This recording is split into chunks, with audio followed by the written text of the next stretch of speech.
Hi everyone, I'm Guy Schwanier. Welcome to the Schwanier Family Farm in Highgate Center. And you're at morning chores on the farm and we're about to get started. Right now we just came, we just walked in the barn nice and casually. Don't get them all freaked out, but we wake up all the cows and we'll clean up behind them, push the feed up, get them stirred up and loosened up, and then we're gonna let them all out and they're gonna walk into the parlor. They'll come in to get milk, and then they'll be on their way for the day. They're going to go outdoors, spend some time outdoors, get some fresh air, and by then there'll be a little bit of sun. Then they'll spend their day in the food barn. We became certified organic in 2005, and our journey started in 2002 when we signed up to become organic. Right now we're getting the milkers prepped, disconnecting the washing system, because when we left the barn last night, we hooked up all the milkers to go through all the wash, and now I'm getting them ready to actually put them on the cows and start milking.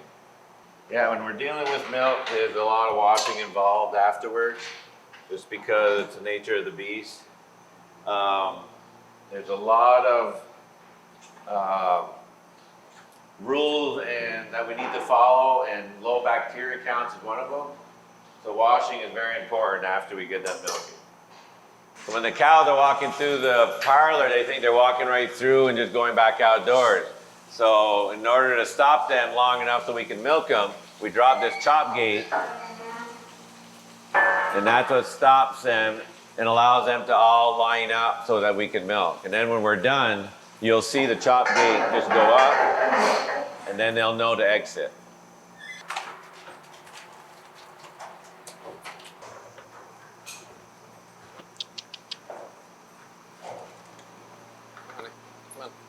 Come on, girls. Come on. You're going to see that Matt and I have a tool belt on. One of them is iodine, which is made for pre-dipping and post-dipping. And then we have our handy-dandy towels, always ready to go. We have individual towels for every cow. Very important. Use a clean towel. By taking all the debris off, it gives the iodine a better coverage on your teeth. Very important to try to kill off any bacteria that are living on the teat before you put the milkers on, because once the milk starts coming out, that udder is susceptible to bacteria going up into the udder and causing problems later on. These towels are all biodegradable, so we just throw them in on the platform and they end up going into the gutter. Some cows it takes just a few seconds, some cows you have to spend a little more time getting them clean. Very important. They're testing all types of bacteria, some that come from within the udder, but others that come from the outside surface caused by manure or your bedding.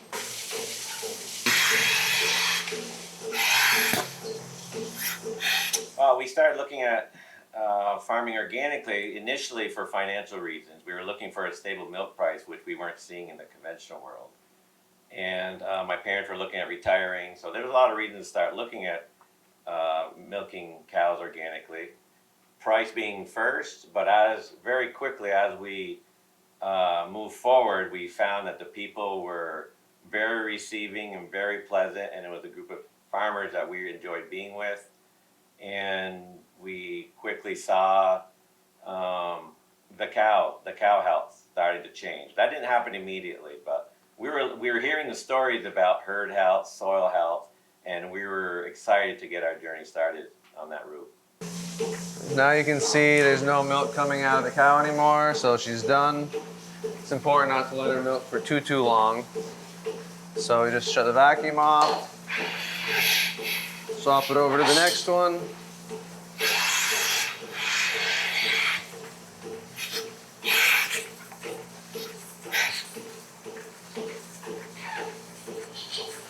Then she gets a post-dip of iodine.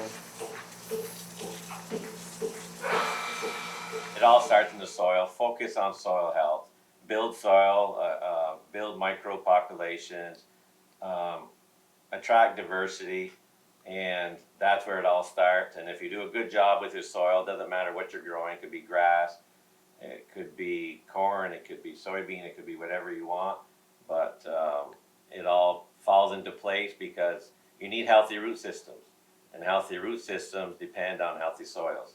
And when that's all happening for you, you notice the cows are healthier. Well, that's because the plants are now becoming mineralized and full of energy through the sugars, and a lot of good things start happening.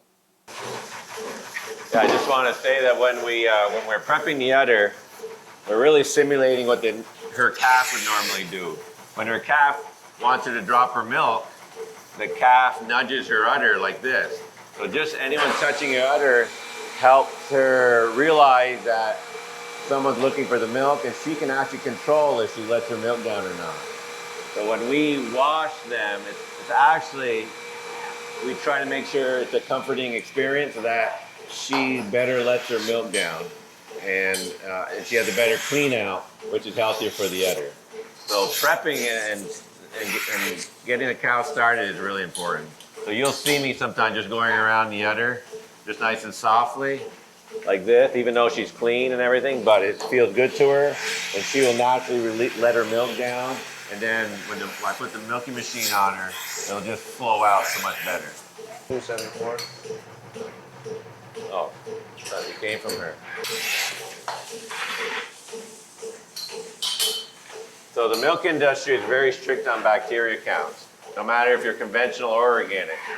And there's 3 different types of bacteria count that they take. It's somatic cell count, and that's a bacteria that's from inflammation inside the udder.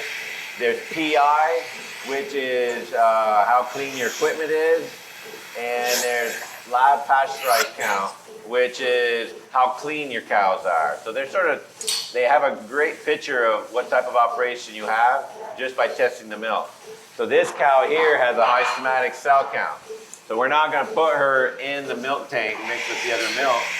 We're going to keep her here on the farm, and we'll feed her to the calves and pigs as calf milk, and we call her a calf cow. So we have 2 calf cows in the herd. So I need to disconnect this hose and incorporate this milk pail so the milk goes into the pail instead of the pipeline where the rest of the milk is going.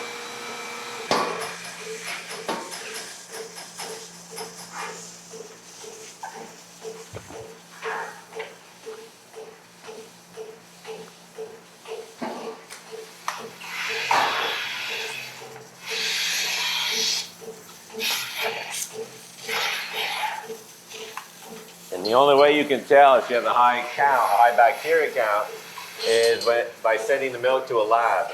So once a month, we have a testing guy come in, and he takes samples of every cow individually. And all those samples get sent to the lab, and we get a readout of all the cows and what their bacteria counts are. So that's how we know which cows to pull out of the herd and which ones to keep in. So our cows give anywhere between 40 and 50 pounds a day on average. We have some that give as much as 70 or 80 pounds, and some that give as little as 35. We're a 100% grass-fed herd, so we don't feed any grain, any corn. So our production kind of depends on how good of a job we did 6 months ago out in the fields. This year was a dry year, so we didn't get as high of a quality forage as what we normally do, but the cows are still doing pretty well. So a gallon weighs about 8.6 pounds, so if you do the math of 40 to 50 pounds of milk, so they give in gallons. And then a day we have 80 cows. We milk about 70 to 75 of them at a time. And we're milking anywhere between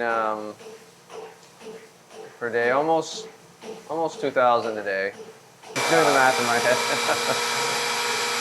Almost 3,000 pounds a day, which is pretty good, pretty average for us. We've made more, but we've made less. But we're pretty happy with the production considering the feed quality and the type of year it was. The cows have adjusted real well with that type of feed. It's amazing the resilience you get out of these grass cows, because they need to make all their milk off the quality of the forage.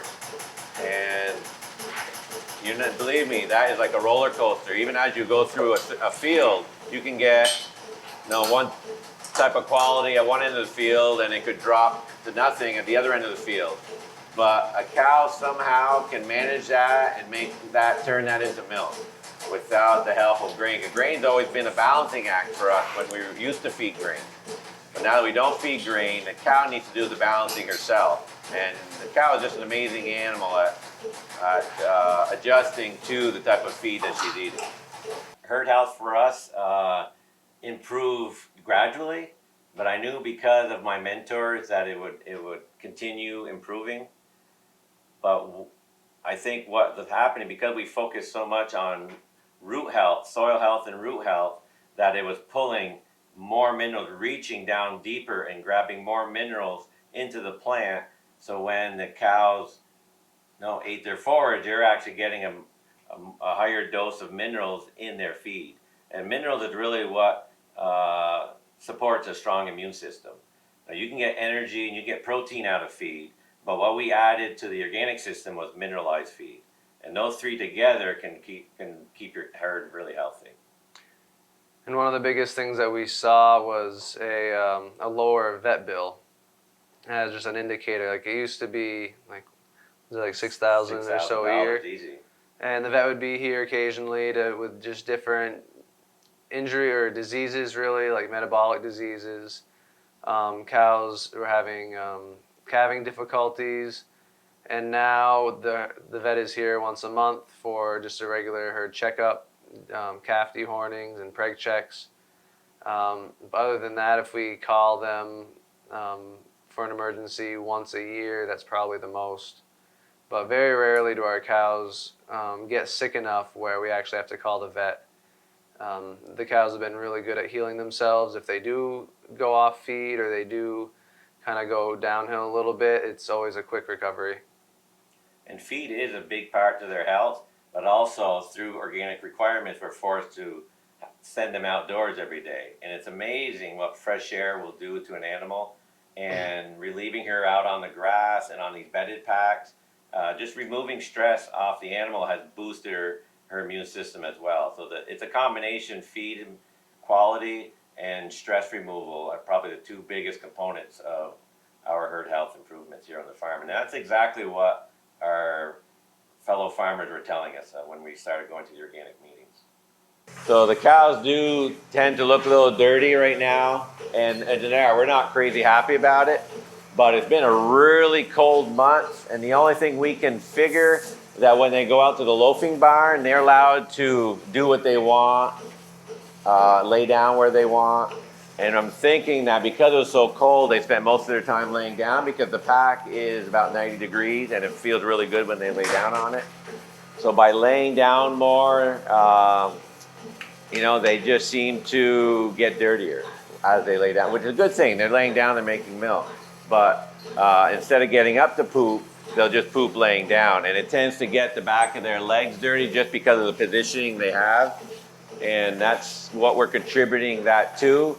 Believe me, they're healthy, they're very happy, but they built up an armor of manure along the side of them. But overall, they're actually pretty clean. But when you're at this angle, they do look dirty. So it's about 7 o'clock in the morning, and we're out here, and I'm about to go out onto the bedded pack and get the cows up. But before that, I just want to tell you a little bit about the bedded pack.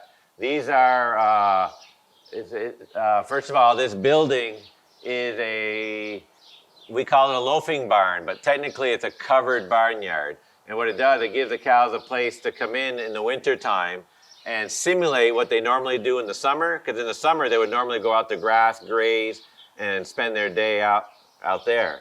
But in the winter time, we don't, because we're so close to the Rock River, it's important for us not to let our cows stay outdoors too long, because they accumulate a lot of manure, which runs off into the Rock River in the spring. So that's the reason that we're living in these loafing barns in the winter, is to capture all the manure and keep the rain and snow off of the manure. So right now, they're all laying down very comfortably. The pack is running at about 90 degrees right now, and that's not just by magic, that's through management. we're using bedding hay, we're using sawdust and wood chips to try to control the temperature.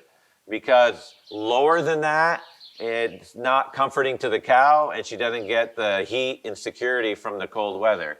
But higher than that, it actually turns into a manure pile.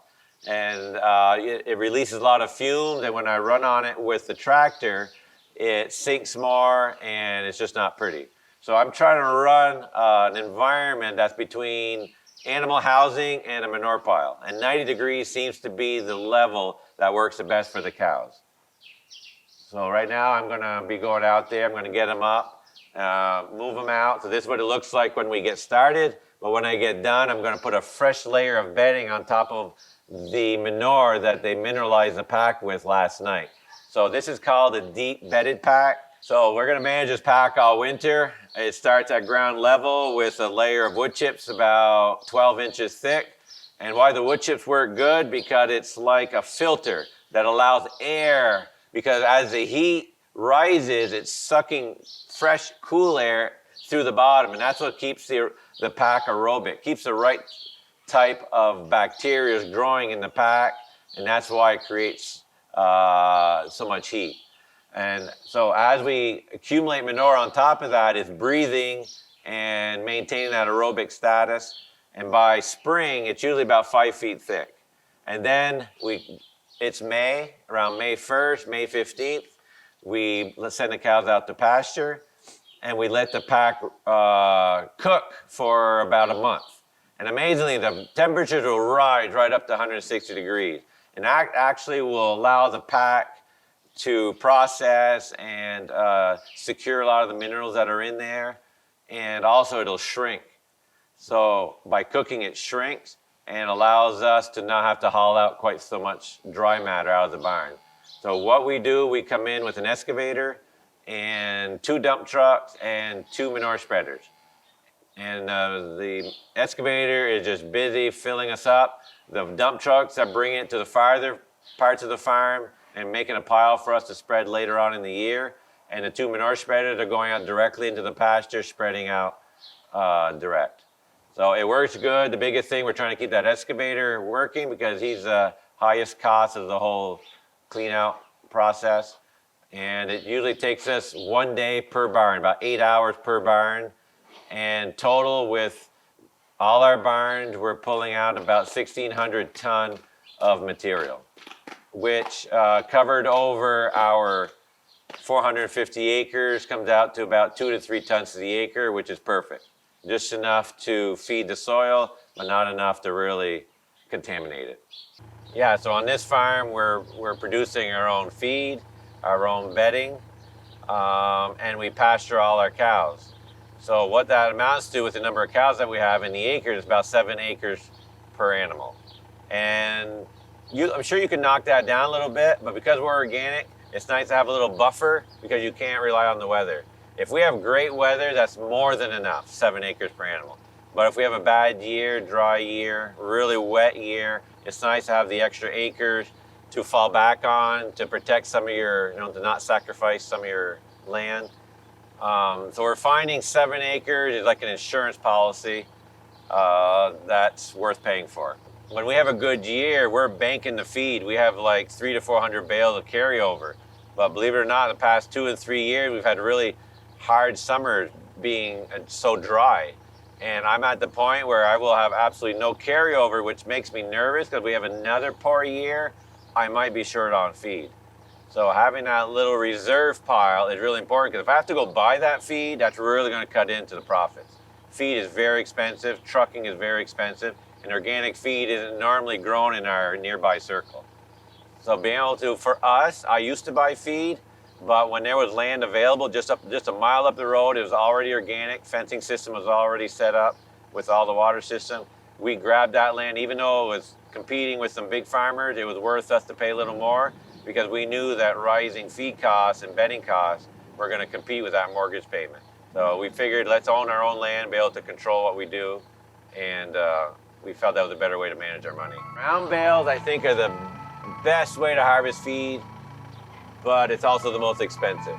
But it works best on our farm because we can give the cows a fresh package every day And because our cows are 100% grass, they rely on high quality feeds.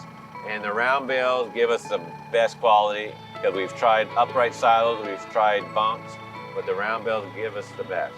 And the cows have showed us that they love round bale taste the best. The downfall of round bales is plastic. And we haven't found a way to recycle the plastic yet. So we throw it all in the dumpster, ends up in the landfill. I feel guilty. That's the only part of the farm where I feel guilty is throwing all this plastic away. Okay, so this is our bale shredder that we bought 15 years ago. It was manufactured on Prince Edward Island, and it's because the government gave a fabricator, he was a welder, the mission to build something that could remove all the round bales from the landscape. They had so many round bales rotting on their landscape, they were trying to figure out how can we get rid of them. So they fabricated this shredder, which works super nice because it can shred hay, it can shred frozen hay, it can shred wet hay.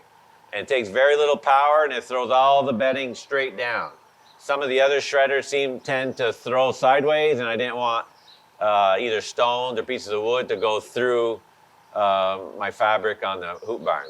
So that works really good, and it's hooked on to a 3020, which is powered by LP gas. And we went to LP because the diesel tractors were keeping a lot of fumes in the barn. And when my kids are in here, especially when they were young, I was saying, okay, we can't have that. If I want them to help me out here, I don't want them sucking in all those fumes. So this LP tractor has worked really well. It's clean burning, and it's healthier for us and the animals.